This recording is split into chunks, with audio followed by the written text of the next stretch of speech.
오늘 저희들에게 주시는 하나님의 말씀은 야고보서 5장 13절 한 절 말씀 되겠습니다. 말씀 야고보 5장 13절 한 절 말씀을 다 함께 합독하겠습니다. 너희 중에 고난 당하는 자가 있느냐? 저는 기도할 것이요. 즐거워하는 자가 있느냐? 저는 찬송할지니라. 아멘. 기도하고 말씀 나누겠습니다. 하나님 아버지, 오늘도 부족한 자를 성령께 의탁합니다. 부족한 자를 사용하여 주셔서 말씀이 권세 있게 증거되고 예배하고 말씀 듣는 모든 하나님의 자녀들에게 은혜가 넘치도록 숨을 불어 넣어 주시옵소서. 생기를 불어 넣어 주시옵소서. 은혜를 불어 넣어 주시옵소서. 예수님의 이름으로 기도합니다. 아멘.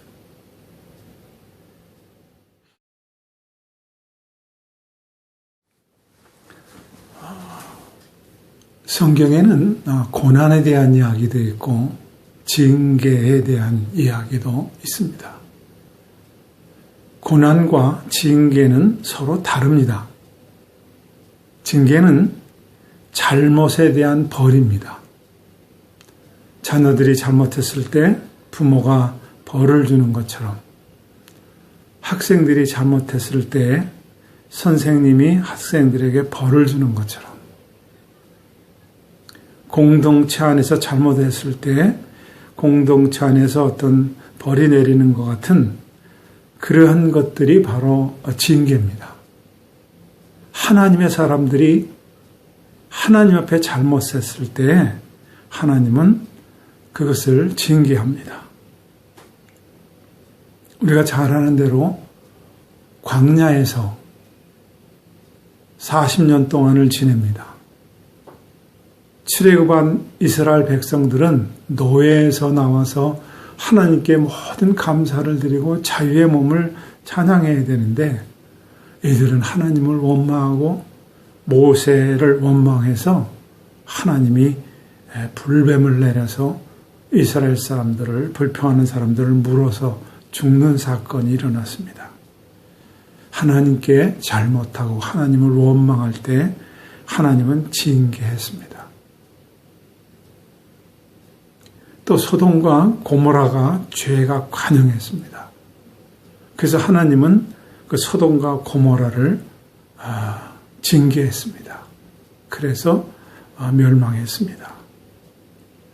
이스라엘 백성들은 하나님만을 믿어야 되는데 하나님 외에 가나안 땅의 우상들을 섬깁니다.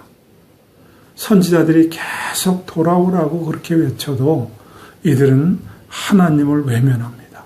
그때마다 하나님은 징계를 하십니다.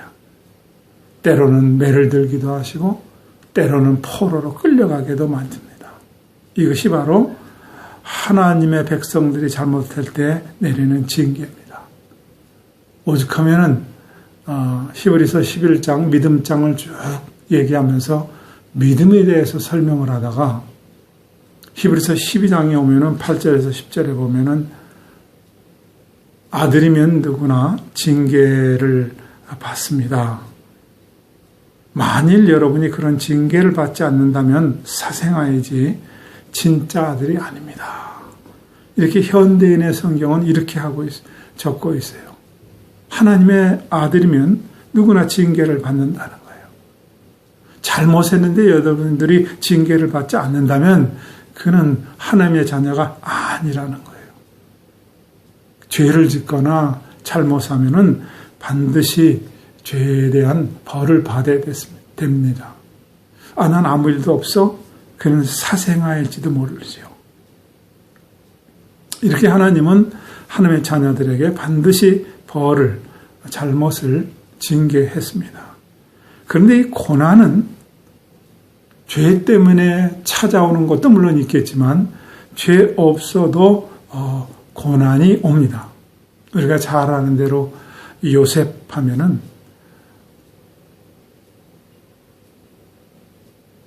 왜 이유 없이 고난을 당했는지를 너무나 잘 압니다.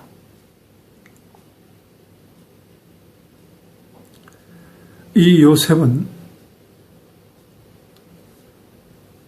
야곱의 아들입니다. 야곱이 라헬이라는 여자를 보고 너무나 마음에 들어서 결혼해달라고 청했을 때 7년을 머슴을 살면은 주겠다고 그랬습니다. 그래서 7년을 머슴을 살았는데 결혼하고 보니까 라헬이 아니고 언니 레아였습니다. 그래서 외삼촌에게 왜 날 속였냐고 그렇게 얘기할 때 다시 7년을 머슴을 살면은 동생 라헬도 주겠다고 그래서 14년 동안 머슴을 살고 얻은 사랑하는 아내 라헬입니다. 라헬이 오랫동안 아이를 못 낳다가 많은 시간이 흐르네 태어난 아이가 바로 요셉입니다. 그리고 둘째가 태어나는데 베냐민이죠. 둘째가 태어날 때 사랑하는 아내 라헬이 죽습니다. 사랑하는 아내 라헬의 장자 요셉을 야곱은 편애해서 키웠습니다. 불쌍한 것도 물론 있었겠죠. 그런데 배다른 동생들이 형들이 시기를 합니다. 그래서 어느 날 요셉을 잡아서 죽이려고 하다가 지나가는 장사하는 사람들, 대상들에게 팔아서 요셉은 아무 영문도 모르고 팔려서 저 애굽, 이집트로 팔려가서 그곳에서 보디발이라고 하는 군대 장관의 집에 노예로 들어갔습니다. 섬신껏 일해서 이 요셉은 가정총무가 됐습니다. 그래서 모든 것을 다 할 수 있는 그런 권한이 쥐어졌는데 이 보디발의 아내가 계속 동침을 요구하고 그리고 요셉을 괴롭힙니다. 그때 요셉이 주인이 아무것도 나에게 금하지 아니었습니다. 금한 것이 있다면 당신뿐입니다. 이러지 마세요. 그렇게 할 때도 계속해서 유혹을 합니다. 그때 요셉은 아무도 안 본다 그럴 때도 내가 믿는 하나님이 나를 보고 있습니다 하고 거절합니다. 어느 날 집에 아무도 없을 때 이 요셉을 보디발의 아내가 덮칠 때 거기서 빠져나오는 순간에 남편 보디발이 들어옵니다. 그때 이 여자는 번개처럼 머리가 회전돼서 요셉이 나를 겁탈하려고 했다고 그래서 아무 죄도 안 짓고 감옥에 들어갑니다. 이런 것들이 바로 애매하게 받는 고난입니다. 바울은 복음을 전하다가 또 아주 애매한 고난을 받습니다. 예수 믿고 천국 가라. 예수 믿고 죄사함 받아라. 영생 얻어라. 다 좋은 얘기 아닙니까? 근데 이 복음 전하가 때로는 매를 맞기도 하고 때로는 감옥에 가기도 하고 때로는 복음 전하러 다니다가 풍랑을 만나서 죽을 고비를 넘기기도 합니다. 이런 것들이 바로 애매하게 받는 고난입니다. 뿐만 아니라 여러분들 그리스도인으로 산다면은 여러분들이 경건하게 살려고 한다면은 고난이 있을 것이라고 그렇게 얘기합니다. 디모데전서 3장 12절에 보면은 무릇 그리스도 안에서 경건하게 살고자 하는 자는 핍박이 있으리라 그랬습니다. 여러분 세상에서 경건하게 살면 복을 받아야 되잖아요. 칭찬을 받아야 되잖아요. 경건하게 살면 상을 받아야 되는데 성경에는 핍박이 있다는 거예요.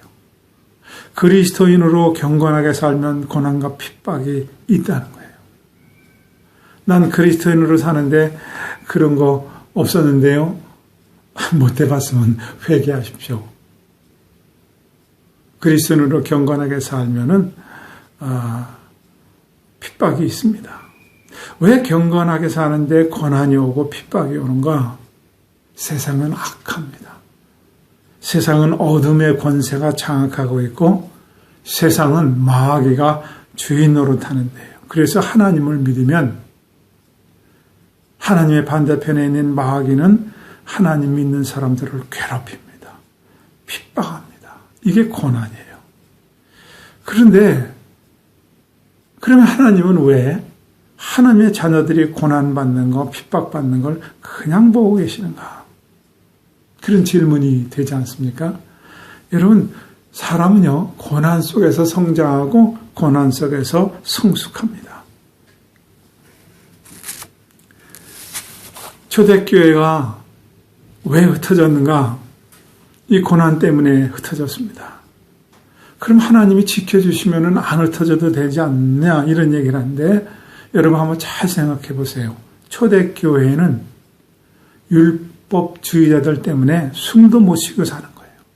이건 안식일법에 걸린다고, 이거는 음식규례에 걸리고, 이거는 제사법에 걸리고, 계속 율법주의자들, 제사장들, 그리고 바리새인들이 괴롭힙니다. 숨도 못 쉬어요. 또 제사장들은 성전 안에서 장사를 합니다. 또 세리들은 착취를 합니다. 너무 살기가 힘듭니다. 이런 고난과 힘든 일이 있을 때 하나님은 그들을 지켜주는 게 아니라 다 흩어지게 만들었어요.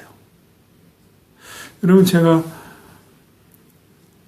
이 모습이 어느 모습인가 생각하다가 한 20년 전에 제가 사우디에 리야드 하는 교회에 장로 장식이 있고 또 2년 후에 사우디에 또 행사가 있어서 2번을 다녀온 적이 있는데, 사우디는 참 우리가 사는 데는 천국 같더라고요. 그 눈빛이 이상한 사람들이 갈 때 이렇게 큰 지팡이같이 생긴 매를 가지고 다녀요. 그래서 저 사람들은 왜 저렇게 하고 다니냐 그랬더니 무따와라는 거예요. 종교 경찰이라는 거예요.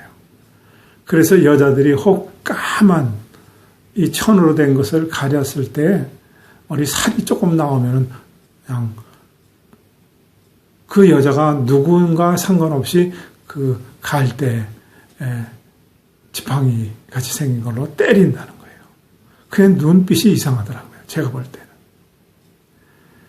이 초대교회는 율법주의자들이 크리스찬들에게 이런 눈빛이었습니다. 제사장들은 장사에서 이득을 남기는데 이런 모습들이었어요. 세리들이 착취하면서 이런 모습이었어요. 근데 예수님이 오셨거든요. 오셔서 병든 자들과 함께하고 가난한 자들과 함께하고 심지어는 노예들과도 함께 해주는 거예요. 그래서 그들과 함께 빵을 뜯어서 잡숫기도 하고, 그게 뭐예요? 성찬 시간입니까? 또 병을 치유하기도 하고 오병이의 기적, 이런 것들을 통해서 배고픈 자들을 나눠주는 거죠. 얼마나 좋았던지 초대교회는 재산을 팔아서 공동체 생활을 했습니다. 여기가 좋사오니, 쉽게 말하면 그런 모습이었어요. 그런데 그리스도인이라는 것 때문에 고난이 옵니다. 그래서 이들이 다 흩어지죠. 그럼 하나님은 이런 고난을 왜 그냥 보고 계시는가? 고난 속에서 성장하고 고난 속에서 성숙되어지는 거예요. 여러분, 1년 내내 햇빛만 비춘다면은 땅은 황폐해집니다. 사막이 됩니다. 그래서 하늘에선 비가 내리고 때에 따라서는 눈도 오고 때에 따라서는 바람도 맞고 하면서 이것이 황폐하는 것을 막지 않습니까? 우리 믿음의 사람들도 똑같습니다. 매일 예수 믿고 나면은 고생 끝 행복 시작이 아니라 반복되는 이런 생활이 옵니다. 때로는 태풍이 붑니다. 그래서 바다가 확 뒤집혀요. 그래야만이 플랑크톤이 생성이 되고, 그리고 바다가 생명을 유지해서 생물이 살아간다는 거 아닙니까? 마찬가지로 인간들도 이런 고난 속에서 성숙하고 성숙되고 성장합니다. 오죽하면은 시편 119편 71절에 보면 고난당하는 것이 내게 유익이라 이로 인하여 내가 주의 율례를 배웠다 그랬어요. 고난당하는 것이 내가 유익하답니다. 이로 인해서 내가 주의 율례를 배웠다는 거예요. 사람들은 고난 속에서 성장하고 고난 속에서 성숙됩니다. 죄송합니다. 사람은 눈물을 흘리는 것만큼 성장합니다. 가슴을 찢고 아파한 만큼 성숙합니다. 그래서 그리스도인에게도 이런 고난이 있어요. 이런 고난, 아픔, 이런 것이 없으면요, 사람들은 금방 망가집니다. 아무 고난, 아픔 없이, 노력 없이, 땀 없이 권력이나 돈을 갖게 되면 타락합니다. 이게 바로 삼손 아니겠어요? 삼손은 하나님으로부터 놀라운 힘을 가졌어요. 사자를 염소새끼 찢듯 찢을 만큼 그런 힘이 있었고, 나귀 턱뼈 하나를 가지고 쳐들어온 적을 1,000명이나 때려 죽일 정도의 그런 어마어마한 힘이 가져 있었습니다. 그 힘이 무용지물이었어요. 여자에게 빠져버립니다. 고난, 아픔, 땀, 노력이 들어가 있지 않는 힘은 이렇습니다. 여러분, 솔로몬 왕을 우리가 잘 압니다. 아버지 다윗의 통일 왕국을 물려받았어요. 얼마나 부자인지 이 당시에 방패도 금이에요. 모든 기명이 금이에요. 은은 보석으로 취급하지 않을 정도고 이 솔로몬이 가졌던 금이 기네스북에 오를 만큼 가장 금을 많이 가진 사람으로 올라 있습니다.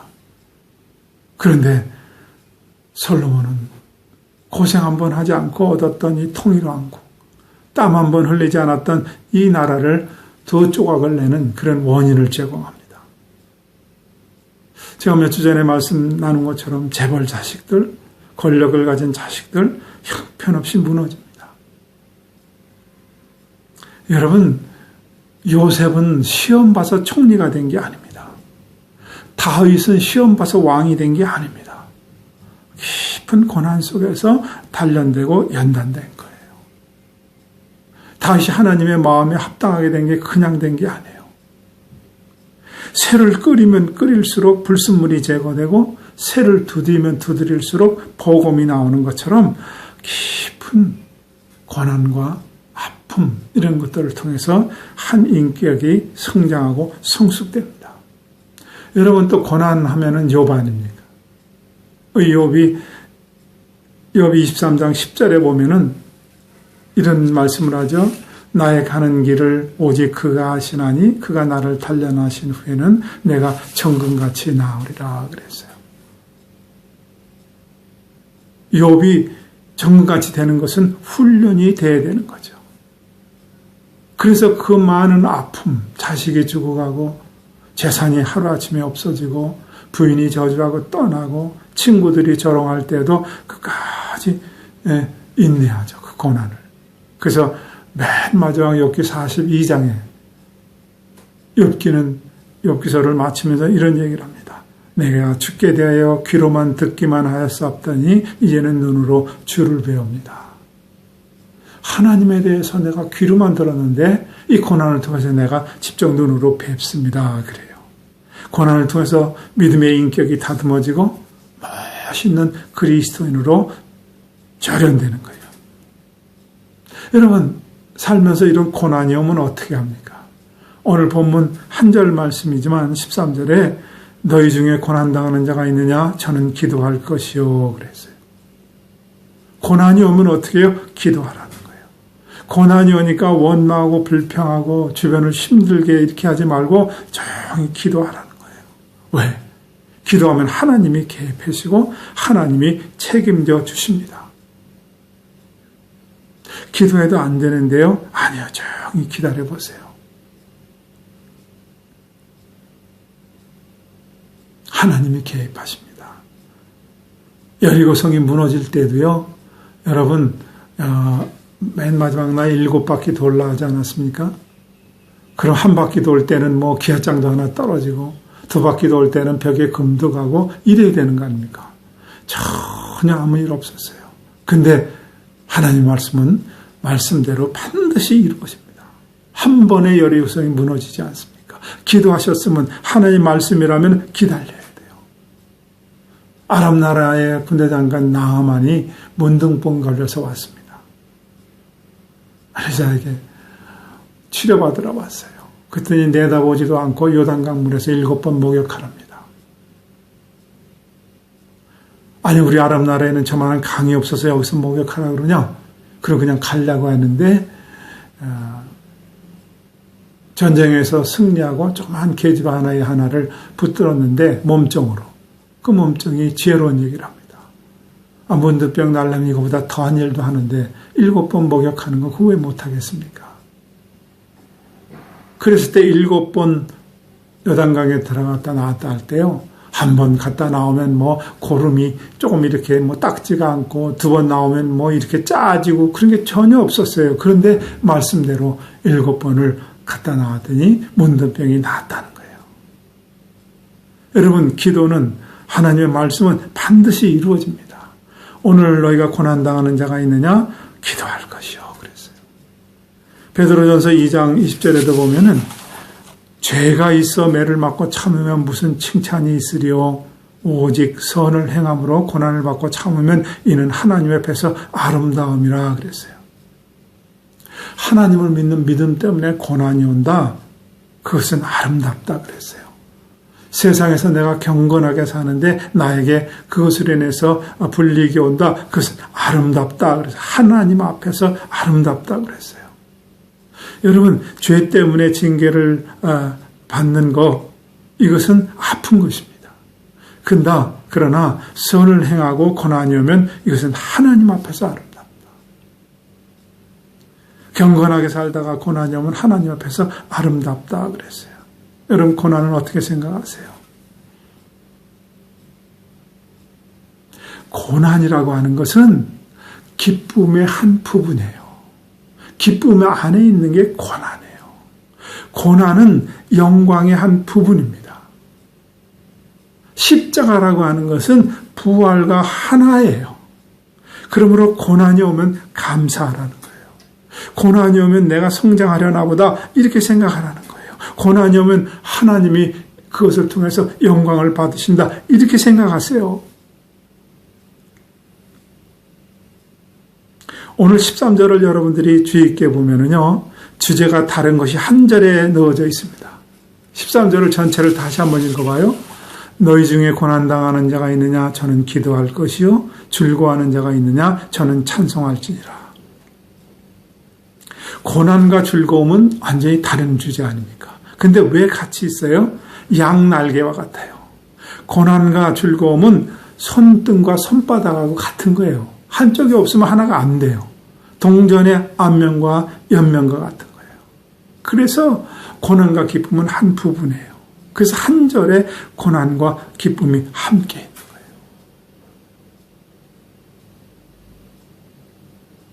거예요. 여러분, 파도가 크면 클수록 서퍼들은 아주 신나하잖아요. 보통 사람들은 파도가 치면 탐담 무서워서 도망가요. 근데 서퍼들은 그것을 즐긴단 말이죠. 여러분, 고난이 오면은 하나님, 이거 웬일이죠? 왜 이럴 수가 있어요? 이런 애들처럼 이러지 말고, 하나님이 나를 성숙시키는구나. 내가 성장하려고 그러는구나.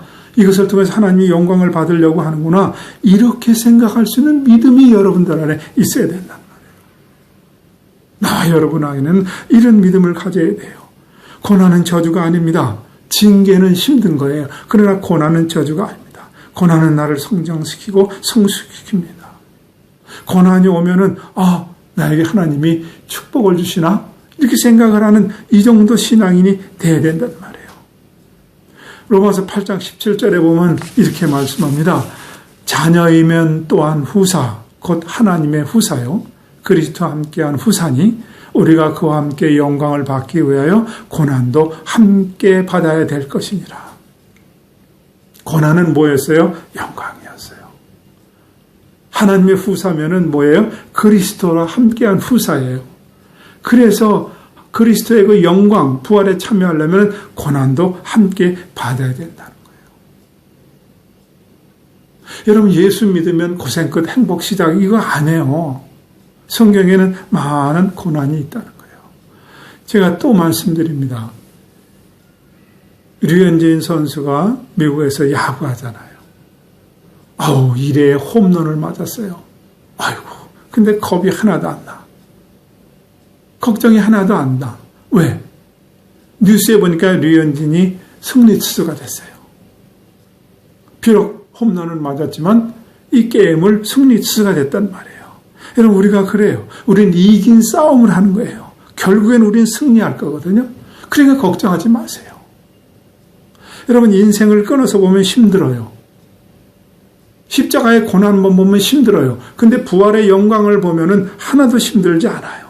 그래서 영광을 얻기 위해서 고난도 함께 받으라는 거예요. 예수님의 십자가의 아픔, 죽음이 부활의 영광이에요. 초대교회에 많은 고난이 있었어요. 그런데 하나님이 함께 하세요. 지금은 아무 고난도 없네요. 코로나로 교회가 무너진다고 하고 너무 선한 편한 성도들이 요즘엔 타락한다고 그런 얘기도 합니다. 여러분, 캄캄하면은요, 조그만 빛 하나가 얼마나 소중한지 몰라요. 목마르면요, 이 물 한 잔이 얼마나 소중한지 몰라요. 아프면요, 건강함이 얼마나 소중한지 몰라요. 코로나19로 인해서 우리는 일상의 소중함을 알게 됐어요. 예전엔 잘 몰랐어요. 예전엔 생각도 못했어요. 코로나19로 인해서 예배의 소중함을 알게 됐어요. 오늘 이 시간 여러분들 믿음을, 예배를 다시 생각하는데 고난은 영광과 함께 있다는 거예요. 예수 믿음은 고생 끝 행복 시작이 아니라는 거예요. 고난 있어요. 근데 오늘 야고보서가 말하는 고난받는 자가 있느냐? 기도할 것이다. 기도하면은 주님이 함께 한다는 거예요. 기뻐할 일이 있으세요? 찬송하세요. 이것은 뭐냐면 영광을 하나님께 돌리라는 거예요. 좋은 일이 있어서 내가 기뻐해서 이건 내가 했지? 이러면은 주체가 나가 되잖아요. 하나님께 영광을 올리라는 거예요. 좋은 일이 있는 사람도 하나님께 영광, 고난이 있어도 하나님께 기도하고 나아갈 때 그 사람은 반드시 승리하게 될 것입니다. 오늘 야고보가 특별히 기도하다는 얘기를 하면서 우리에게 특별히 주시는 말씀, 고난 있을 수 있다는 거예요. 그것은 나를 성장하고 성숙시키기 위한 것이라는 거예요. 혹시 어려운 일 가정에 부부간에 있습니까? 더 나은 내일을 위해서 하나님의 영광의 길을 가기 위해서 주어졌다고 생각하시고 그것은 하나님이 해결해 주신다는 것, 이것이 믿음입니다. 그 믿음을 다 붙들고 코로나19도 이기고 남은 여러분의 생도 이기고 하나님께 영광 돌리기를 주님의 이름으로 축원합니다. 기도하겠습니다. 하나님 아버지, 감사합니다. 오늘도 고난이 힘든 일만인 줄 알았는데 영광 안에는 고난이 있다는 말씀을 통해서 깨닫게 해주심을 감사합니다. 고난이 올 때 원망하고 주변을 둘러보는 게 아니라 기도함으로 하나님께서 개입해 주시고 그 고난을 통해서 성장하고 성숙되는 우리의 뒤를 보고 끊어보는 그런 일이 아니라 전체를 보는 귀한 말씀으로 모든 말씀 들은 성도들을 말씀으로만 축복하셔서 승리하게 하여 주옵소서. 예수님의 이름으로 기도하옵나이다. 아멘.